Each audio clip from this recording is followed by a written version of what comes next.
All right, so just solving for x here. So we get 6x equals 104 divided by 6, and x is what? 17. Okay, yep. Okay, next one. What's 2 times 50? 100. What is x times x? It's x squared, okay? Now, all right, so it's just 100 equals x squared. So what's the opposite? We talked about this. Put in that house like you Okay, good. So the square root and square are inverses of each other. They're opposites. So to get rid of a square, we take the square root. And if I take the square root of one side, I take square root of the other. So what does x equal here? X equals 10. 2 over 10 is equal to 10 over 50. Okay? And then on this one, x times x is x squared, and 81 times 4 is what? 324. And again, the way I get rid of a squared is I take the square root. Those are inverses. So x equals 18. Okay. So the stuff we're going to look at today is kind of a bridge from stuff that we did in our last unit to stuff we're doing in this unit. Okay, we did similarity and proportions in our last unit, and in this one we're talking about right triangles. Now, for 3 days last week we spent a lot of time just dealing with square roots and how to simplify radicals, and that's going to play into what we're doing today. But really this is getting more into the right triangles. Okay, so we're just going to spend a little bit of time on this on geometric mean today. There's a lot that could be said about geometric mean, but we're just going to spend one day on this. Okay, so geometric mean is a different way to take an average than what you're used to. All right, so, okay guys, need you listening please. So down here we've got 9 and 4. I want to find the geometric mean of that, but before I do that, I want to find the mean or the average the way that you've always known how to do it. So how would you find the average of 9 and 4? Good. You would do 9 plus 4 divided by 2. What does that give you? 6.5. 6.5. Gives you 6.5, okay? So this is the way you're used to doing it, what you would call average, or the other way to call that is the arithmetic mean. Arithmetic mean, okay? Now, what we're going to talk about today is doing the geometric mean. And, well, this is one way to look at it. So it's like this. If you have two numbers, which geometric mean could be done for any number, any quantity of numbers, but in this case we're just talking about the geometric mean of two numbers. Okay, so it looks like this. 9 is to x as x is to 4. All right, so just like we did on our warm-up, x times x is x squared, and 9 times 4 is what? It's 36. So we take the square root of both sides, and so x equals 6.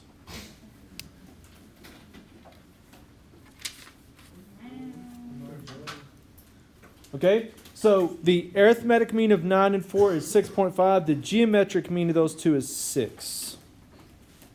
So it's two different ways to get an average. The geometric mean just helps, especially in a larger set of numbers, it helps to keep from an outlier really skewing what's actually happening in that set of data. But the geometric mean shows up in our right triangles that we're dealing with. All right, so I want the geometric mean of 8 and 10.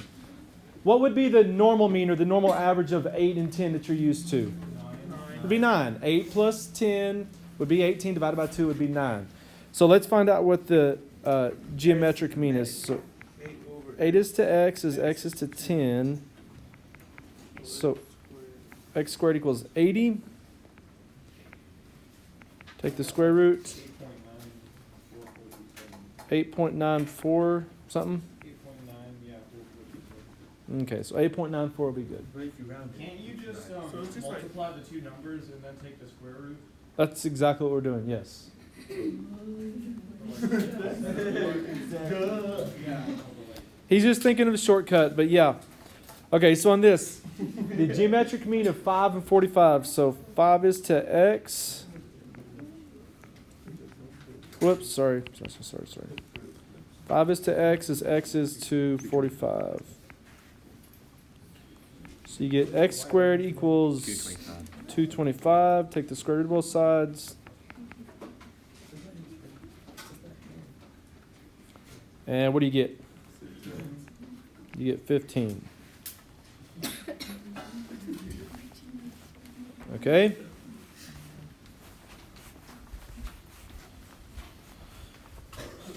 All right. Then on this one, geometric mean, so 12 is to x is to 15. So x squared equals 180. And that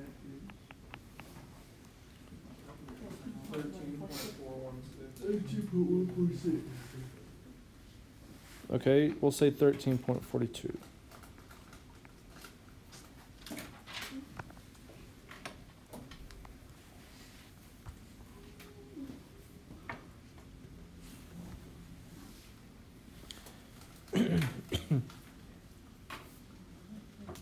Okay, so I'm not going to worry about that bottom part. Let's go ahead and flip it over and let's look at how the geometric applies in these right triangles.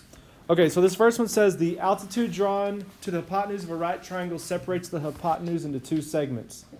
The length of this altitude is a geometric mean between the length of these two segments. All right, first of all, altitude. Okay, the altitude means, altitude just means height in general. So in a triangle, the altitude is like this right here. It's the perpendicular distance to the tallest point from wherever the bottom is there. So this right here is the altitude in this case. It's how tall it is, basically.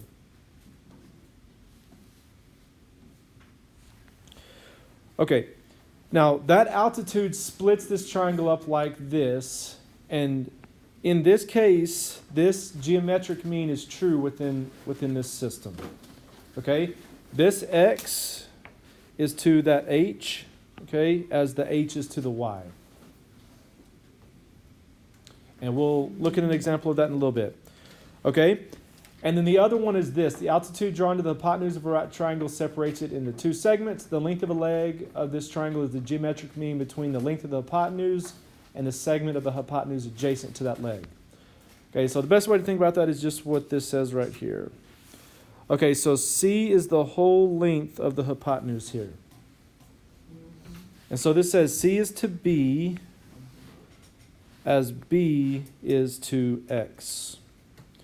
And then looking at it on the other side, the same thing is true. C is to A as A is to Y.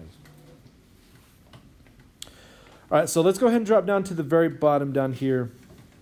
And let's apply what's going on here. Okay, so I want to start off with finding the x. Now, it's going to fall into the first thing right here. So the x is to the h as the h is to the y. So how are we going to set that up? 9 is to the x as the x is to the 4, yes. And then this is exactly like what we just did on our warm-up. We get x squared equals 36. So x equals 6. Okay, now to find y and z, I'm going to have to apply the second thing here. So it's the whole thing, the whole c. So down here, how long is this whole side down here? It's 13. Right, just add those up. The 9 plus 4 gives us a total of 13. All right, so the 13 is to the y as the y is to the 9. So the whole thing here, bless you, is to this as this is to this right here. So we get y squared equals 117. Take the square root of both sides.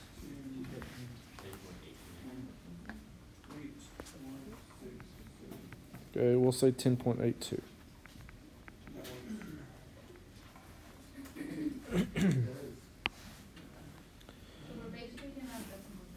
Yes, pretty much. Yes, no.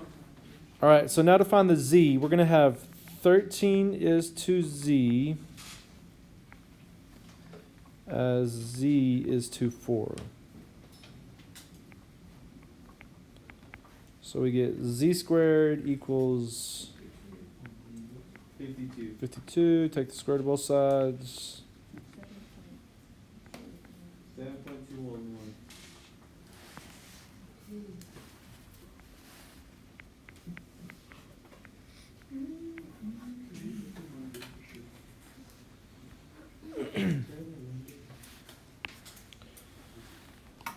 Okay, now I did that one because it's a lot easier to see. On this one, it's all turned sideways. So what I'm going to do here is I'm going to take it and I'm going to turn it like this to make it easier to see.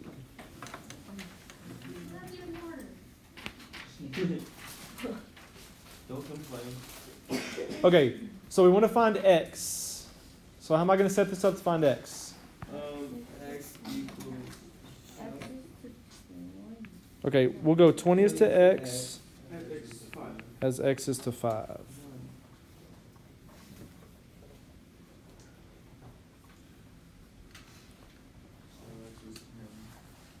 So x is 10. Yep, because x squared equals 100.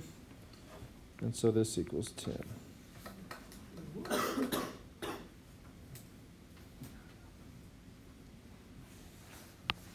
Okay, to find z. All right, how long is this whole side down here? 25. So 25 is to z as z is to 20. So z squared equals 500. That's what? 22.36.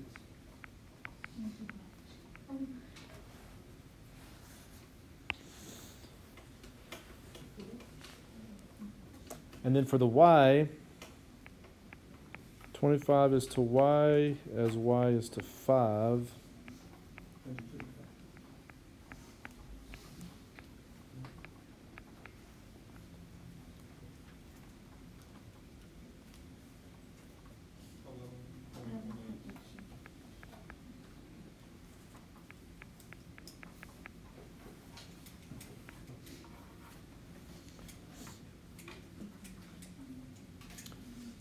Okay, so I mean, it's like I said, all you're doing really is multiplying the two numbers and taking the square root.